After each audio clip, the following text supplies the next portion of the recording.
ഓഹോ, നമ്മളെ പവിയല്ലേ ഇത്? എല്ലാ പവി ഇന്നലെ ബസ്സാൻ വരല്ലേ എന്നെ ഒന്നുപോലെ ശാന്തന്റെ മോള് ഇഞ്ചി ഓട്ടോറിച്ചൊക്കെ കൈകാട്ടിട്ട് ഇനി ഓട്ടോറിച്ച് നിർത്താണ്ട് എന്തോ പറഞ്ഞിട്ട് അങ്ങ് പോയിനെന്ന് പറഞ്ഞു. ജാനുവടുത്തി 1.5 കൊല്ലായി ഞാൻ പെണ്ണോക്കി കിടക്കുന്നു.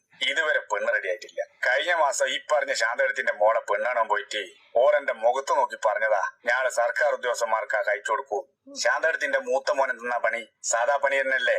സർക്കാർ ജോലിക്കാർ നോക്കുന്നതിനേക്കാണ് അന്തസ്സായിട്ട് ഞങ്ങളും കുടുംബം നോക്കുന്നുണ്ട്. ജാനുവടുത്തി ആ ദേഷ്യത്തിൽ പറഞ്ഞു പോയതാ, ബേക്കിൽ സർക്കാർ വണ്ടി വരുമ്പോളെ ഞായിൽ കാര്യാ മതി.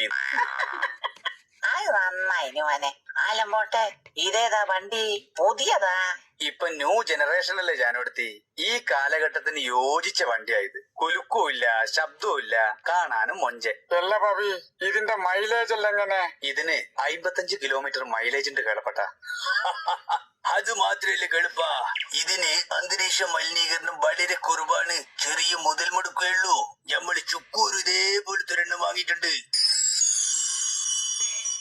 എല്ലാ മൂസാക്ക, ഈ ഓട്ടോന് AC ഉണ്ട്? അത് സാധാരണ AC അല്ലേ ജാനു. ഇന്ന് തന്നെ കേളപ്പിനെ കൂട്ടി TBSന്റെ VK മോട്ടോഴ്സിൽ പോയി കാര്യങ്ങൾ അന്വേഷിച്ചാല് ബാക്കി കാര്യങ്ങളെല്ലാം അവര് പറഞ്ഞു തരൂ. എന്നാ വാ കേളപ്പാട്ട, നമുക്ക് അതെല്ലാം ഒന്ന് അന്വേഷിച്ചിട്ട് വരാലോ.